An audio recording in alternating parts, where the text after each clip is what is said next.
August 17, 1943, England.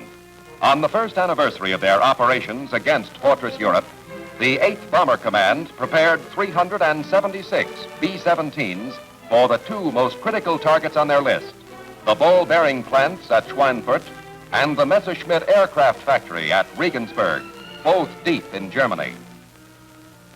What an anniversary. Just a year ago, we flew that first mission to Rouen. 12 B-17s flying 56 miles to target. Now we were taking 376 fortresses 500 miles into Germany. Never had we prepared for so rough a mission. In 1943, the AAF was still growing up. The Luftwaffe had already reached its peak. And our boys taking their battle folders knew it.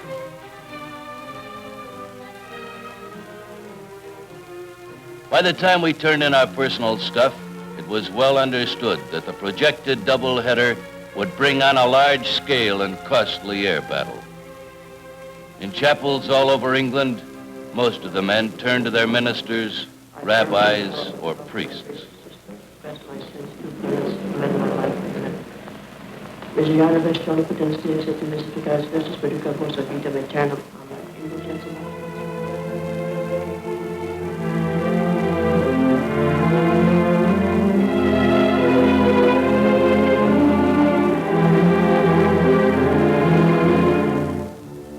Getting into the trucks, we didn't dream that August 17th was being written into air history. Not only because of us, there were other soldiers in the skies. This was the same day that Sicily fell to the Allies. The same day that the RAF bombed Peenemünde, the V-2 rocket plant. The same day that General Kenny's B-25s destroyed 200 Jap planes at Wewak in 8 minutes. And this day, our double mission involved the deepest penetration ever attempted into Germany, and the largest bomber force to be dispatched to date. We knew that as we went further into Germany, we'd hurt her more. But we also knew we'd have to pay a higher price for admission. And now the last briefing as the pilots rechecked the details of the mission with their crews. Individuals no longer existed. We were now 10-man teams, and on our teamwork would depend our success and perhaps our lives. Action against Schweinfurt got underway. The Regensburg task forces had just hit their target. A vast and intricate machine of destruction had been set in motion. Behind these modern warriors were weeks of high command planning. Now crewmen took care of routine duties. Ahead of us were 4 hours of rugged action. Our guns were going to be especially important today. At the briefing, they told us we'd have help from short-range fighters and 8 their support mediums. The fighters were supposed to take us about halfway. The mediums were to bomb diversionary targets. But for the worst part of the trip, we'd be on our own. Finally, after a few hours delay due to bad weather, 2,300 men counted the seconds.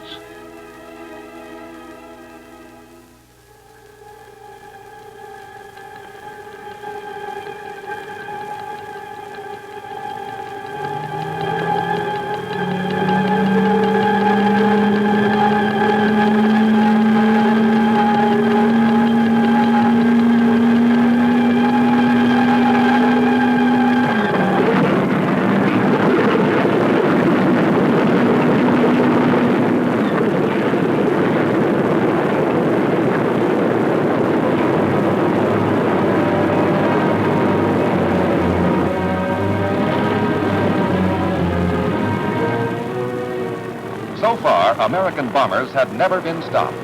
Although German defenses had stiffened, American formations had not been prevented from reaching their objectives once they responded to the green takeoff signal.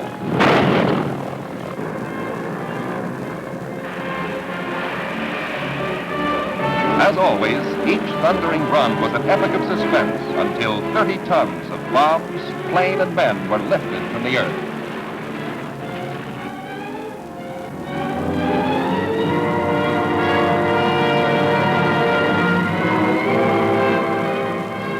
The leader of the first wing, Colonel William Gross, swept in a huge circle around the field. Gradually, the second and third bombers edged into position. The sky quickly filled with stately fortresses sliding through space. But as soon as they got into formation over the British fields, they were picked up by German radar. Across the channel, the tentacles of the enemy's locator system, having touched the flying fortresses, now pinpointed them in space. Luftwaffe experts accurately plotted the American course, altitude, and speed, and promptly informed their fighter control.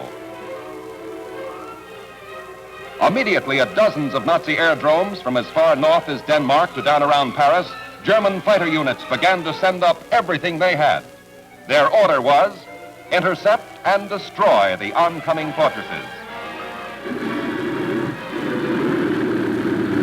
The answer to the increasing Allied bomber offensive was this stepped-up German fighter strength. Waves of opposition screamed off the map of Europe.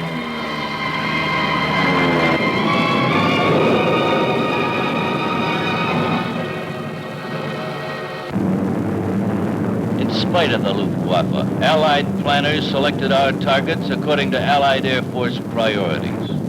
That's why, merely 3 hours after the 4th Bomb Wing had paralyzed the Nazis' Messerschmitt factory at Regensburg, we in the 1st Bomb Wing were on our way to strike Schweinfurt in the face of an aroused enemy.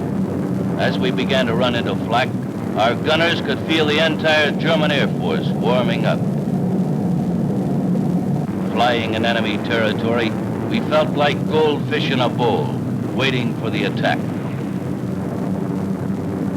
Strict radio silence was maintained while trained eyes searched the sky.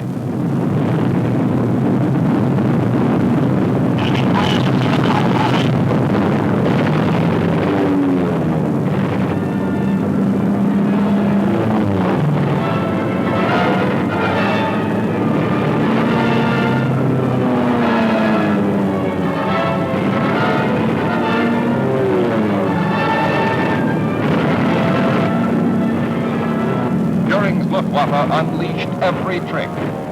The B-17 suffered the most savage blows since the war began.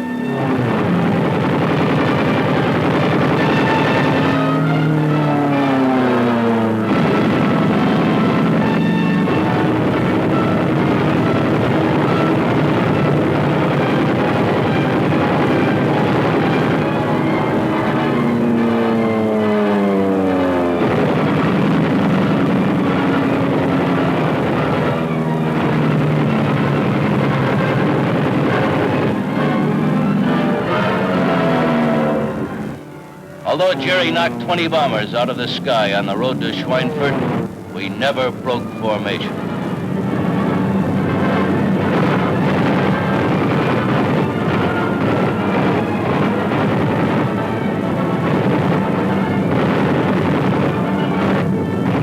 Despite the ferocity of the attack, which extended all the way to and from the target, we pressed forward. Our guns kept burning the enemy out of the sky.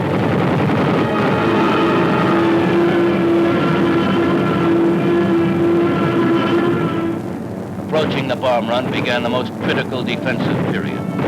Now we divided into smaller groups, sacrificing our mutual defensive firepower to bomb the target most efficiently. The crucial moment, the moment around which the entire mission revolved, was now in the steady hands of our bombardiers. Each bomber was now committed. No more evasive action until bombs away. At this time, the formations were most vulnerable to attack. It didn't matter. We had a job to do on Schweinfurt. We had 400 tons of high explosives to deliver.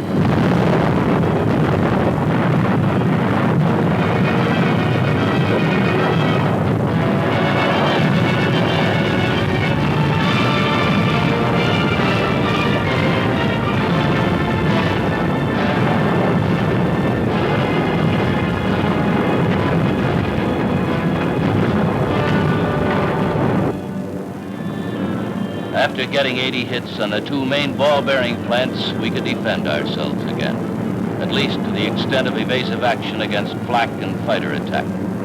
But the main idea now is to get home fast. At the British landing fields, word on the sky battle was out. Red flares were expected. That meant wounded aboard. These planes had priority in landing. Many of the fortresses themselves were crippled. A few came in with feathered props or with knocked-out landing gear. After struggling home at housetop altitude, one B-17 with wounded aboard was committed to a crash landing.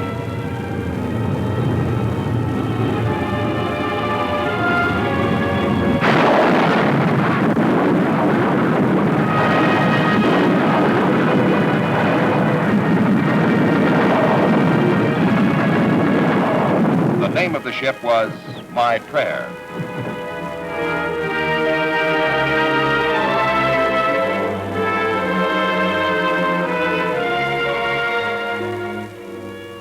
The anniversary battles lost us more men and aircraft in a single day than the 8th Bomber Command had lost in our first 6 months of operations over Europe. We who carried the war 500 miles to the enemy's industrial heart knew better than anyone how expensive it was. We had lost 60 bombers and their crews.